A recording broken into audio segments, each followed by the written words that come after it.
Itayewacu Bruce Melody ngo yoherereje itike uwitwa Samusure wari umaze igihe amwandikiye amusaba ko yamuha itike imuvana mu gihugu cy'amahanga. Ndabasuje mwese mudahima kubana natwe makuru ibiganiro tugenda tubagezaho mu bihe bigiye bitandukanye. Amahoro y'Imana nakomeze abane namwe. Uyu mugabo yitwa Samusure, abandi bamuzi ku izina rya Makuta, yamenyekanye mu myaka yashize muri sinema nyarwanda. Yagiye akina filime nyarwanda nyinshi, yagiye akinana na benshi barimo ba Papa Sava, ba Kanyombya n'abandi benshi bamenyekanye mu gihugu cy'u Rwanda. Ubwo rero yaje guhura n'ikibazo mu myaka iheruka, hanyuma agafatwa n'ikibazo cy'ubukene bukabije bwaje no gutuma ava mu Rwanda yerekeza hanze. Ni mu gihe byavugwaga ko ngo yafashe amafaranga atari makeya ayashora muri filime, cyane ko bivugwa ko ngo hari harimo n'ay'inguzanyo, arashya ntiyunguka birangira aterejwe cyamunara. Niyo makuru avugwa ngo ariyo yaje kumutera ubukene bukabije. Hanyuma rero nyuma y'uko agiye hanze ngo yagiye yibwira yuko azakora bigakunda, akabona amafaranga nk'abandi banyamahanga, nk'abandi banyarwanda bajya mu bihugu by'amahanga. Agezeyo biragorana, itike imucyura irabura ndetse no kubaho bikomeza kumugora. Yagiye atakira abantu benshi abasaba ubufasha, haba ku mbuga nkoza WhatsApp ndetse no ku zindi mbuga nkoranyambaga.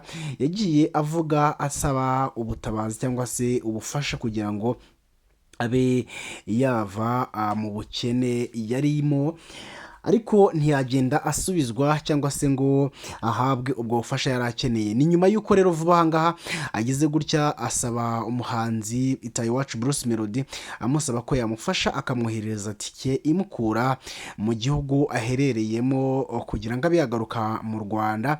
Hanyuma amakuru ahari ngo nuko Itayewacu Bruce Melody akimara kumenya ayo makuru yamwemereye kumwoherereza itike izamuvana mu gihugu cya Zimbabwe. Yaramazemo igihe kitari gitoya ikaba imugeza hano mu gihugu cy'u Rwanda. Ni amakuru dukesha ibitangazamakuru bitandukanye bikorera mu gihugu cyacu cy'u Rwanda, aho byataruye inkuru bigira biti umuhanzi Bruce Melody yoherereje itike Samusure wamenyekanye muri filime zigiye zitandukanye nka Makuta ngo ave mu gihugu yararimo cya Zimbabwe agaruke iwacu mu Rwanda. N'abantu benshi rero bagiye batanga ibitekerezo bigiye bitandukanye, aho barimo kwibaza batese niba warabuze itike igukura aho ngaho uri uraza mu Rwanda bwo urabaho ute. Abantu benshi bagenda bavuga ibigiye bitandukanye batese uyu mugabo byaje kumugendekera gute kugira ngo agere ku rwego rwo guhomba aho aburana tike imugarura.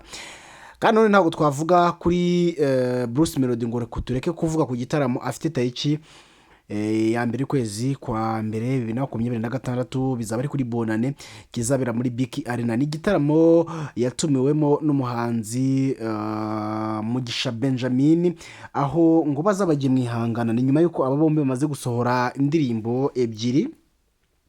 Uwitwa Bruce Melody asohora iyitwa Munyakazi, naho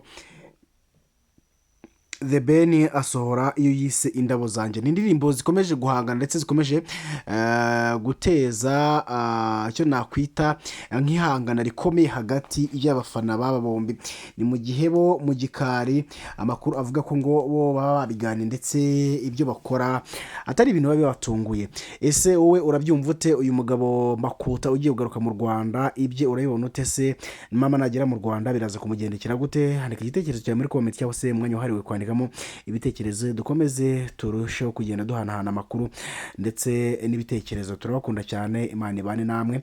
Twifurije Noheli nziza n'umwaka mushya muhira wa 2026 uzabere uw'amata n'ubu.